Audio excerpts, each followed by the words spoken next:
Hey y'all, welcome back to my channel. So in this video, I'm going to walk you guys through how I take care of my recare patients. So of course, the first things first is I welcome them into my operatory. I let them know my name. I let them know that I will be their hygienist today.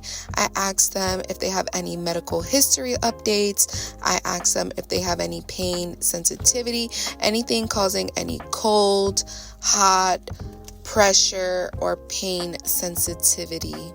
The next thing I'll typically do is go over their treatment plan for their visit, which basically outlines what we are doing in today's visit. I let my patients know that ahead of time, and also the treatment plan helps because it outlines how much the fees are. So that way, if there's any out-of-pocket fees, my patient is already aware of it.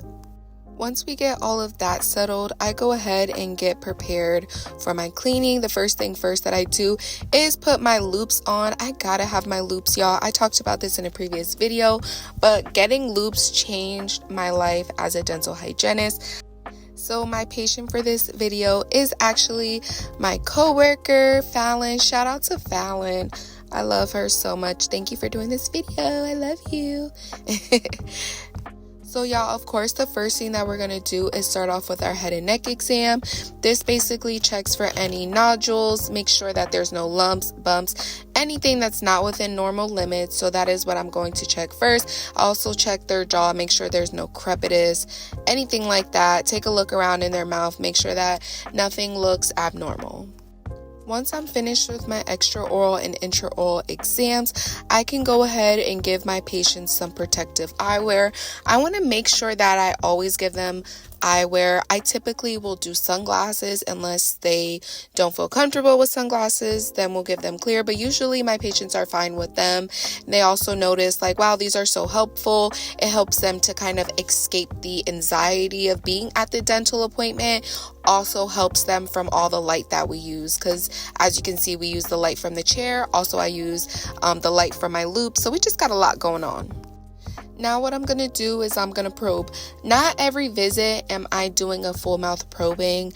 Some visits I'm just checking. Now for this particular patient, we were watching a few areas, and basically for Fallon, all I'm doing is checking those specific areas that we were looking at last visit and making sure that we're not getting any bleeding, making sure that none of the areas are changing in a negative way, and ensuring and hoping that they've changed in a positive way. If you're already in the dental field, then you know that we should be probing full mouth for our prophy patients at least once a year. For my periodontal maintenance patients, I do probe them every visit, at least a spot check. Like I said, not every time will I record every single number, but I do go around and check just to make sure that things are not changing negatively. Usually our periodontal maintenance patients are coming back every 3 to 4 months, which is why I mentioned that even though this patient is a prophy patient, I still want to keep her on more frequently because there's some areas of gingivitis. So I want to make sure that she's coming back as well every 3 to 4 months if they can. Obviously, this is my coworker, so she's able to come every 3 to 4 months. Some patients just can't afford it, and they'll let you know that, and you do the best that you can to maintain them, make sure that you're staying on them about their home care. But realistically, if they can come more frequently, it'll be even better, and it'll cost them less down the line. That's what I always say. It might be more money now, but once we get your gingivitis under control, we can revert back to that every 6 months, and it'll help you to save money. Because as we know, once you develop a periodontal disease, that's bone loss, that is irreversible, and it is a lifetime of maintenance and care. So we want to make sure that while our patients are just in the stage of gingivitis, we're really helping them to get this under control.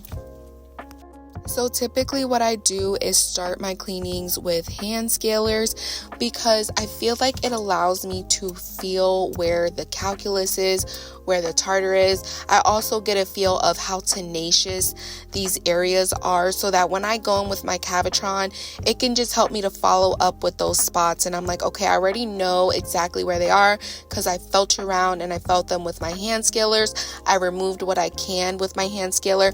Now I'm going to go in with my Cavitron Cavitron and just perfect it and really knock it off.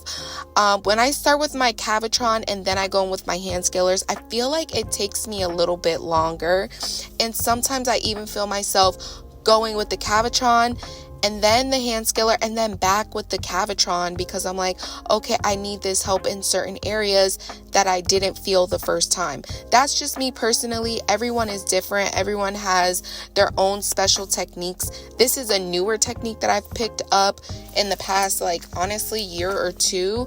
So this is what works for me. If this, you have not tried this before, I would encourage you to try this.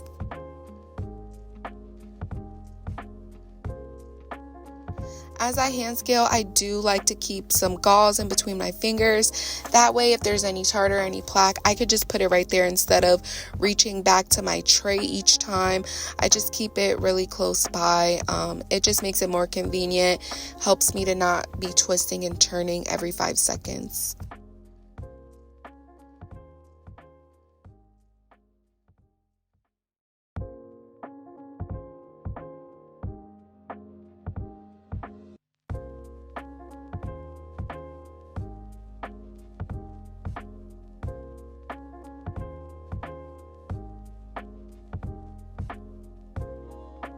One thing that my patients love about me is that I make sure that if I see saliva or bleeding building up, I give them that suction. I'm not just going to sit there and keep scaling, having them open up wide for minutes at a time. I like to give frequent breaks because it makes it more easier for them and me.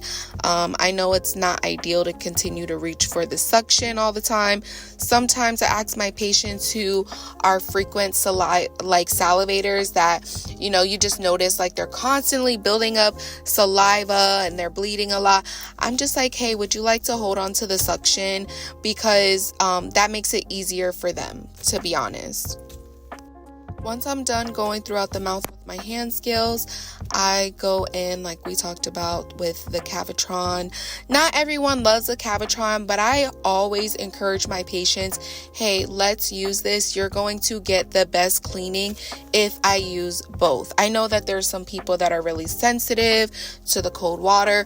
Those patients, I'm like, hey, we're going to use this minimally in the areas that I really need it. So wherever I see tartar buildup, which is usually, Sexton 5 or the lower front teeth. And then step by step, every time I see them, I try to use it more.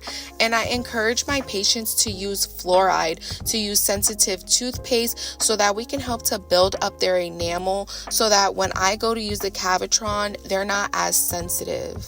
I feel like as dental hygienists, we a lot of times forget like our own convenience, and we just are people pleasers. We're like, okay, you're too sensitive to use this, no problem, I'll just sit here and hand scale you, knowing that this patient, no offense to the patient, is probably not cleaning their teeth properly, hasn't had the Cavitron used on them in years. So there's probably areas and buildup that we have gone missing, and now we're over here just like, okay, well, just to please you so that you feel better, I'll make sure that I don't use this. But no, sweetie, I'm going to make sure that I let my patients know, hey, I'm sorry that you're sensitive, we'll use this for a few moments. Now I'm going to encourage that we put a fluoride on your teeth, because when you come back, I need to make sure that we are using this. It gives you the best cleaning and it helps me out to be efficient. If I'm just hand scaling, I cannot efficiently do my job, and the same thing goes for Cavitron. If I just Cavitron, I'm not doing the best job. I truly need both. That's just my opinion. Let me know down in the comments if you feel that way, if you feel like you need both, or if you feel like you could get the job done with one or the other. I'm curious to know.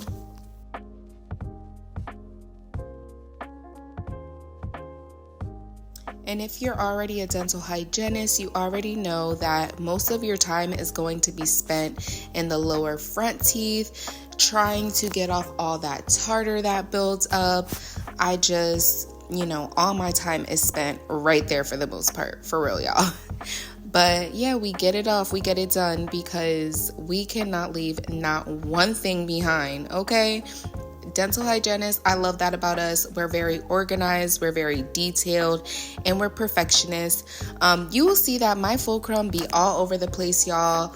I'm on the chin, I'm on the lip, I'm on the tooth. I am holding my instrument wherever I need to hold it at in order for me to remove the tartar, okay? So I don't get too caught up in fulcruming, but I do want to make sure I'm not hurting myself. But at the same time, there's so many places to fulcrum. To me, it's just like I'm gonna do whatever I need to do to get that tartar off, okay? So now that I am done with my scaling portion, it is time to polish. The easy part is here, y'all. To be honest though, I don't know if it's just me. Also comment this down below and let me know. I do not like to polish. I just feel like I don't know why I feel that way. I mean, there's no big deal about it, but I don't know. I just dread the polishing part. I think it's just like, what are we even doing here? Like, come on now. Like, we already took off all the tartar, all the plaque. Like, this is just making it cutesy. This is just being really cute. And I don't really have time for that. I'm like, listen, I'm ready to floss and let you rinse and get you out of here. You could go brush your teeth at home, but that's not right. I don't know. Comment down below. Let me know who else feels that way. Or if it's just me, it's fine. Don't judge me. Another thing is that in school, they teach you to hold the put the suction in the corner of the patient's mouth while you're polishing. I don't do that just because I feel like polishing is really quick and the suction just gets in my way. So I just, pick up my suction after, of every few teeth and allow them to close down on it. One other thing that I do sometimes is floss and then polish, because that way with the floss, I can kind of make sure that everything feels smooth. I can make sure that there's no tartar left behind at all. And then if I do feel a spot, I could scale and then polish at the end. Now here I did polish first, probably because I was just more confident that, there's nothing else left behind. But yeah, sometimes I do floss and then polish.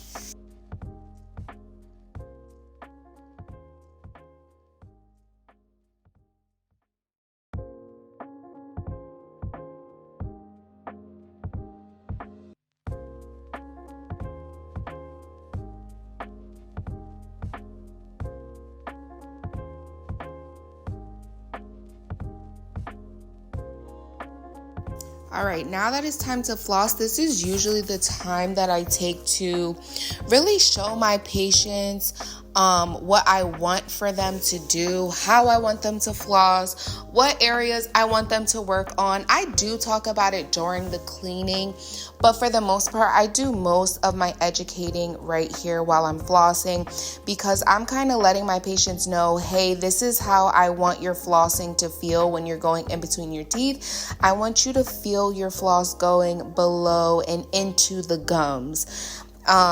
So yeah. I usually like to do my educating at the end, because I just feel like I hear hygienists talking during the cleaning all the time, and I'm just like, who can really focus? Like, you have a million things going on at one time. You're over here just trying to make sure I'm not hitting a sensitive spot, and I'm over here telling you, yeah, you should do this, you should do that, you should do the third. I usually will let them know at the end. Sometimes I like to have hard conversations, like once I'm all done and I'm like, okay, does everything feel really good?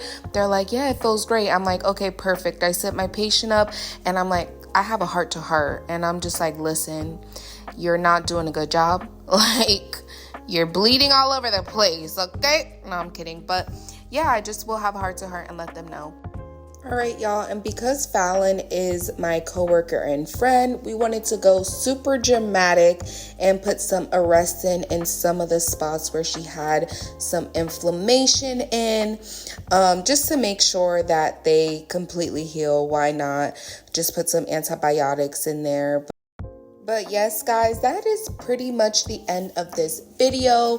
The goal of this was just to show you guys how I flow through my cleaning appointments. This video I did cut, but usually I do my cleanings in like 25 minutes, unless it's really like a lot of tartar or they need some TLC, some tender loving care. Okay, because sometimes we need that. Also, it helps when they're not due for their x-rays and their exams and makes it easier.